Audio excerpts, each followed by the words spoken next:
Alright, तो आज हम 2 चीज़ें सीखने वाले हैं, जैसे मैं कह रहा था। पहली चीज़ हम ये सीखेंगे कि हम, क्योंकि हमने लिंक्डइन सीखा है, तो लिंक्डइन में एक अच्छा रिज़्यूमे क्या होता है, एटीएस क्या होता है, एटीएस स्कोर क्या होता है, कैसे अगर आपका एक रिज़्यूमे है, उसका एक स्कोर बनता है, वो स्कोर कितना है, कैसे हम पता करेंगे, उसको इम्प्रूव कैसे कर सकते हैं, इसके बारे में हम थोड़ा-सा देखेंगे। दूसरा, हम ये देखेंगे कि जितने भी हमारे सोशल मीडिया प्लेटफ़ॉर्म्स हैं, चाहे वो हमारा लिंक्डइन हो, चाहे वो हमारा ट्विटर हो, चाहे वो हमारा इंस्टा हो, चाहे वो हमारा फेसबुक हो, तो ये जितने भी हमारे प्लेटफॉर्म थे, इन सारे प्लेटफॉर्म को हम किसी एक जगह पे कैसे उसका एनालिटिक्स देख सकते हैं, उसका रिपोर्ट देख सकते हैं, उसकी रिजल्ट्स देख सकते हैं, ये सारी चीज़ें कैसे पॉसिबल है, कैसे कर सकते हैं, वो चीज़ के लिए मार्केट में टूल अवेलेबल है, पेड है, फ्री है। तो हम उन टूल का भी एक बार देखेंगे। जो डिजिटल मार्केटर होते हैं ना, आई मीन जो सोशल मीडिया को मैनेज करते हैं, वो कहीं ना कहीं इन टूल्स का इस्तेमाल करते हैं, रिपोर्ट देखने के लिए भी और रिपोर्ट बनाने के लिए भी। तो आपको एक अच्छा इमेज मिलेगा देखने को जब हम लोग उसको प्रैक्टिकली करेंगे। तो हम पहले फर्स्ट पार्ट को देखते हैं। सबसे पहले मैं आप लोगों को दिखाता हूँ कि भाई नॉर्मली एटीएस जो है वो अलग अलग तरीके के होते हैं। जैसे मैंने आपको बोला कि भाई मेरा एक रिज्यूमे है, let me just open one of my resume. It could be here in this, let me open this manager. यहाँ पे सर्च करते हैं, शायद मिल जाए। यहाँ लिखते हैं रिज्यूमे। शो नहीं हो रहा आपका screen?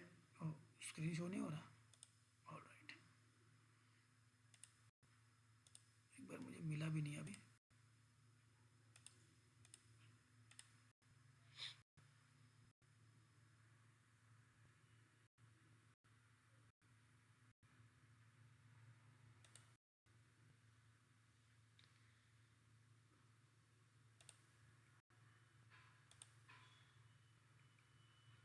Is it visible now? Yes sir. मैं एक्चुअली अपने फाइल मैनेजर में गया, मैं एक रिज्यूमे निकालने की कोशिश कर रहा हूँ। यहाँ पे जो ऑलरेडी मेरे पास कुछ वैसे ही पड़े हुए हैं पुराने।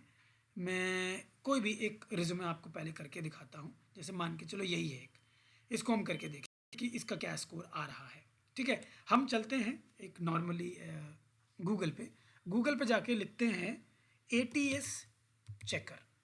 ठीक है, नॉर्मली हम ATS checker, you will see number of website are there जिसको हम यूज करके एटीएस चेकर को देख सकते हैं। यहाँ पे एक लिखा आ रहा है फ्री एटीएस रिज्यूमे चेकर, एक यहाँ पे है फ्री एटीएस रिज्यूमे चेकर, इसके नीचे भी है एक रिज्यूमे स्कैनर। तो अभी जो मैं यूज करने वाला हूँ, सबसे पहले जो हम यूज करने वाले हैं वो है रिज्यूमे वर्डेड। जो आपको रिज्यूमे वर्डेड है, इसमें बहुत मतलब एक कहते हैं ना कि भाई एक स्कोर दिखाता है डिफिकल्टी के साथ, एक दिखाता है आपको स्कोर थोड़ा ज़्यादा करके, मतलब कम होता है लेकिन ज़्यादा दिखाता है। तो ऐसे केस में हमेशा आपको सब में ये वाला सबसे कम दिखाता है, रिज्यूमे वर्डेड वाला। तो हम एक बार सबसे पहले रिज्यूमे वर्डेड को ओपन करेंगे और इसके ऊपर चेक करेंगे। आई विल ऑल्सो चेक की whether I have free limits और नॉट। अगर नहीं होगा तो मैं किसी दूसरे सेक्शन को ओपन करके वहाँ देखूंगा। ठीक है, देखो यहाँ पे लिखा है get a free ATS resume scan. ठीक है, तो हम एक बार इस पर क्लिक करते हैं। यहाँ साइन अप करने के लिए बोल रहा है, तो एक बार हम साइन अप करते हैं।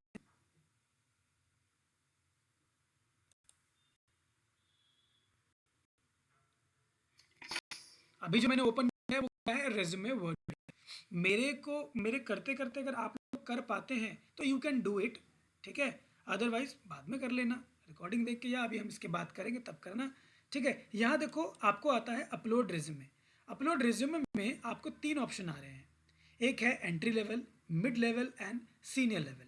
ये हमें कैसे दिखाई दिया, ये यहाँ पे मैंने क्लिक किया तभी ये ओपन हुआ। ठीक है, यहाँ पे देखो एंट्री लेवल में क्या बोल रहा है, student and recent graduates less than 2 years of work experience, वो इनको चूज करेंगे। देखो दोबारा हट गया, यहाँ पे ना चेंज, यहाँ पे इस पर क्लिक करोगे, this option will come up. तो यहाँ बोल रहा है कि भाई आप क्या हो, एंट्री लेवल हो, मिड लेवल हो या सीनियर लेवल हो, कौन सा लेवल है आपका। सपोज करो जो मैं रिज्यूमे डालने वाला हूँ वो एंट्री लेवल वाला ही है। आप लोग सबका भी एंट्री लेवल का ही कहीं ना कहीं होने वाला है, राइट। अगर एक्सपीरियंस है 2 साल से ज़्यादा तो आप फिर उसको मिड लेवल में, और उससे भी ज़्यादा है तो आपको सीनियर लेवल में 10 साल के बाद वाला। तो यहाँ चलो मैं एंट्री लेवल पे जाता हूँ, चूज दिस सेक्शन। ये देखो एंट्री लेवल आ गया। अब यहाँ बोल रहा है अपलोड योर पीडीएफ और doc file, it should be maximum of 2 MB in size. तो मैं क्या करता हूँ, मैं डायरेक्ट जाता हूँ यहाँ से फाइल उठाता हूँ और इसके ऊपर ड्रैग एंड ड्रॉप कर देता हूँ. Now it is getting uploaded. You see यहाँ अपलोड हो जाएगा और ये देखो अब क्या कर रहा है. Please wait, loading your resume, parsing your resume, identifying course sections, identifying your work experience, identifying other experiences, evaluating resume. मतलब इस तरीके से वो पूरा चीज़ को मेरा क्या कर रहा है, इस तरीके से रीड कर रहा है और अभी इसके बाद वो मुझे मेरा जो रिज्यूमे है वो दिखा देगा. आप उसका स्कोर देख पाएंगे. So now from the left hand side on top corner you can see the score is 20. ठीक है, this is what the score I am getting by this resume. और यहाँ पे आप देखो, यहाँ पे दिखा रहा है कि कुछ चीज़ें हैं which you need to fix. And what is that? Length and depth बोल रहा है कि आपको फिक्स करना चाहिए. ठीक है, यहाँ पे कुछ देखो, क्योंकि मैं बोला था कि भाई ये प्रो भी है और फ्री में भी कुछ चीज़ें देखने को मिलती हैं.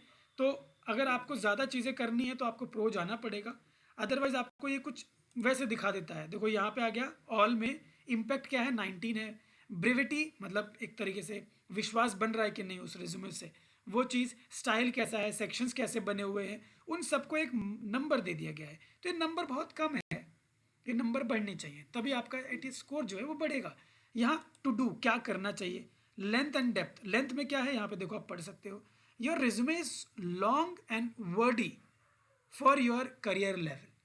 As a new job seeker, it is important to be concise, well show how you trim your resume to so hiring manager can quickly see your potential. मतलब आपको जो रिज्यूमे है ना बहुत अच्छा बनाना पड़ेगा. आपको शॉर्ट लाइन लिखने पड़ेंगे, बुलेट्स में लिखने पड़ेंगी, चीज़ें आपको अच्छे से मेंशन करनी पड़ेंगी.